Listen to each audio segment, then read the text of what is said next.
From CBS News Bay Area, this is the Morning Edition. And thank you for joining us this morning. It's Friday, November 10th. Let's get started. It's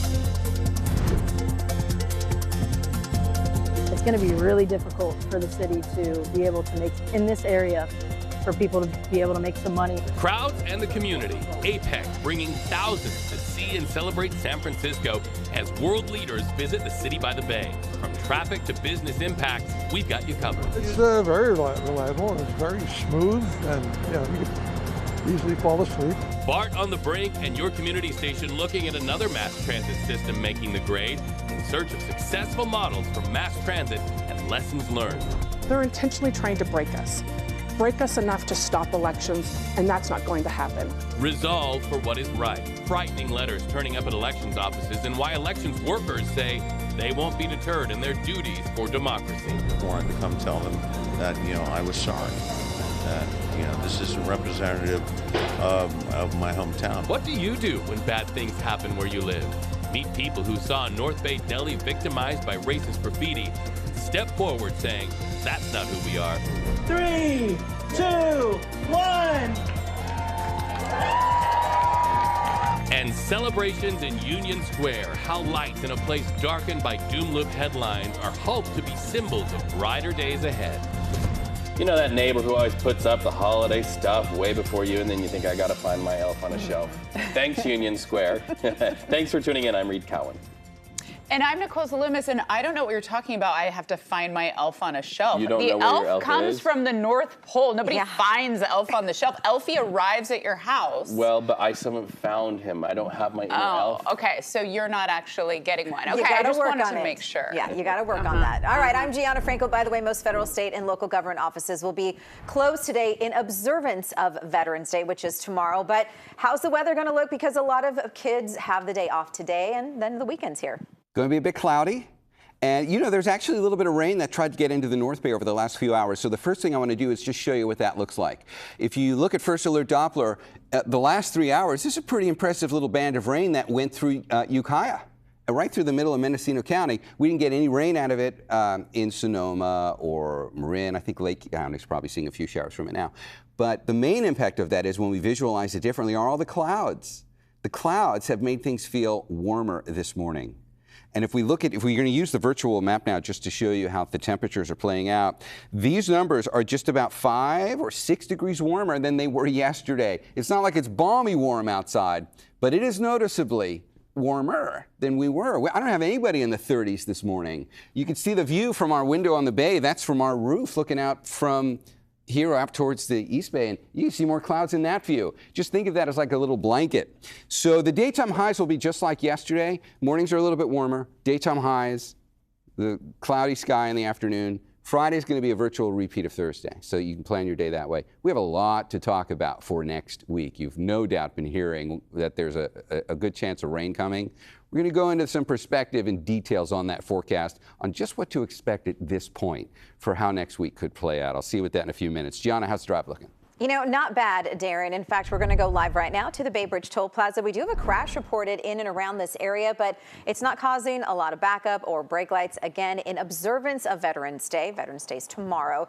There are a lot of people off work and school today, so we're seeing some changes there. Again, it was blocking the slow lane. They just cleared it, so things are moving along a little bit better. BART is on time today, running on a regular schedule. Muni, by the way, though, is running on a Saturday schedule, so check that before you head out the door. Caltrain, some delays this morning. Also, Ace Rail is running limited service, also in observance of Veterans Day. We have some breaking news to get to. A bilateral summit at the APEC Summit between the U.S. and China is a go. The White House says President Biden will meet with the Chinese President Xi Jinping in the Bay Area on Wednesday. The meeting is unlikely to produce a breakthrough on heated issues like trade, Taiwan, and human rights. But White House aides say the fact that this meeting is actually happening is a positive sign. President Biden has been eager to reestablish some stability in the relationship with China.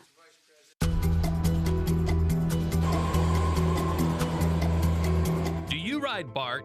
500,000 people a day used to, but the pandemic and crime scared most away. We need stop stopgap emergency funds to make sure that these systems don't fall apart. Now, BART is on the brink. All this week, we expose what's wrong and what it will take for BART to survive.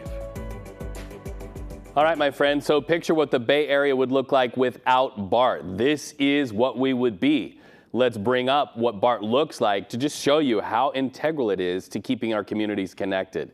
And you know, when it comes to keeping BART on track financially, there's the big question, who's going to pay for it? Who foots the bill? As Kelsey Thorpe is about to show you, whatever happens, one thing seems to be for sure, nobody's really going to be happy.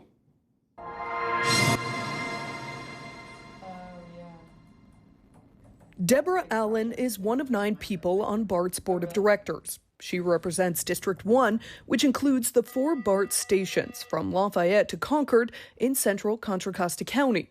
Before getting elected to the board in 2016, Deborah worked for decades as an accountant and financial officer. I decided, you know, this would be a place where I could bring my financial background to possibly, you know, help the public and do some good. But when Deborah got into office, she says she quickly realized BART's finances were in trouble. If you look at the numbers for the operating costs and spending since the pandemic, it has consistently, for the most part, risen every year. From 2018 to 2022, BART's operating expenses increased from $992 million to just over $1 billion, while at the same time, operating revenues plummeted from $546 million to just $166 million.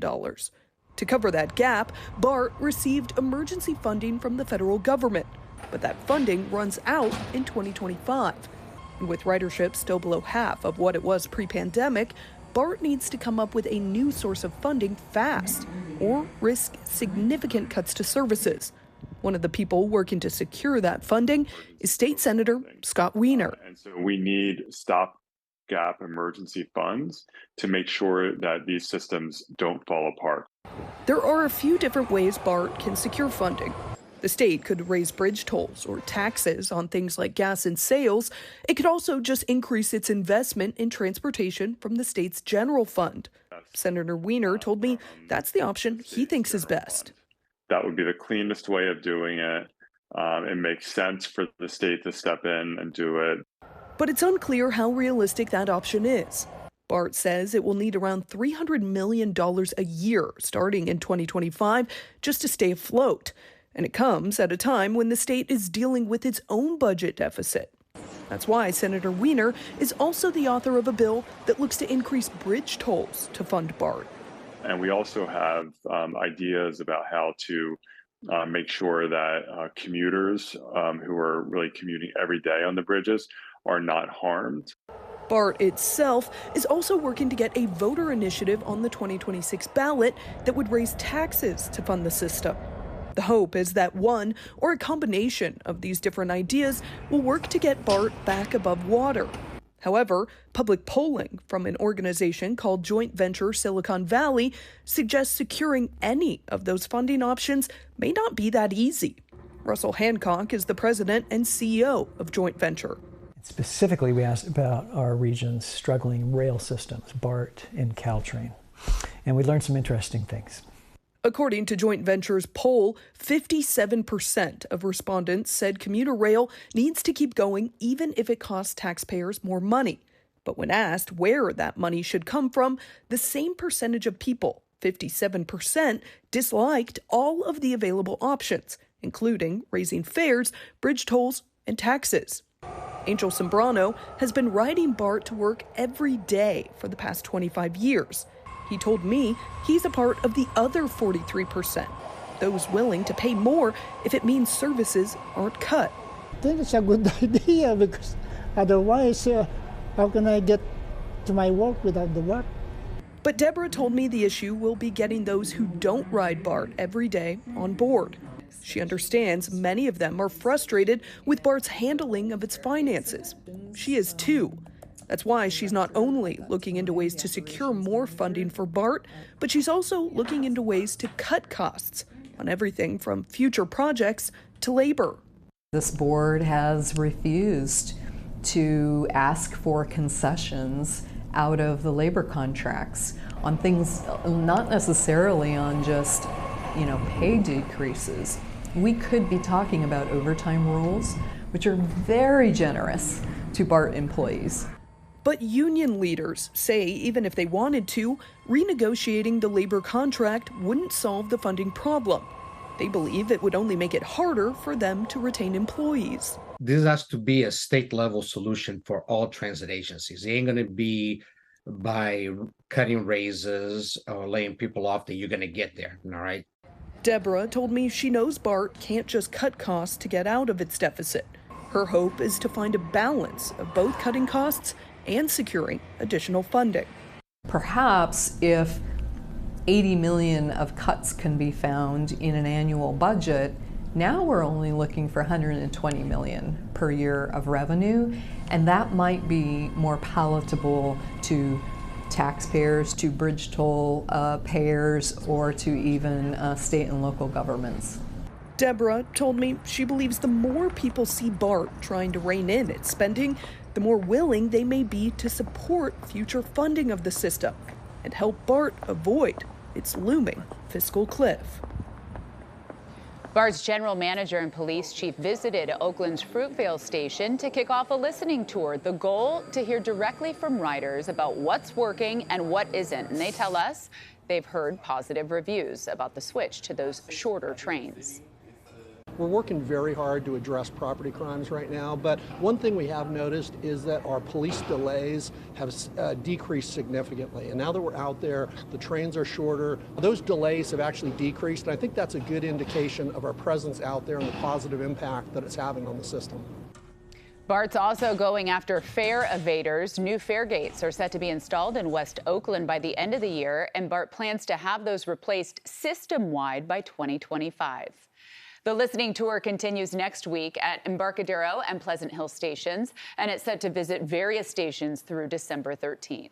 You can find all of our special coverage in our BART on the Brink series on our website. We'll be posting our stories in a special section. It's on the front page of KPIX.com.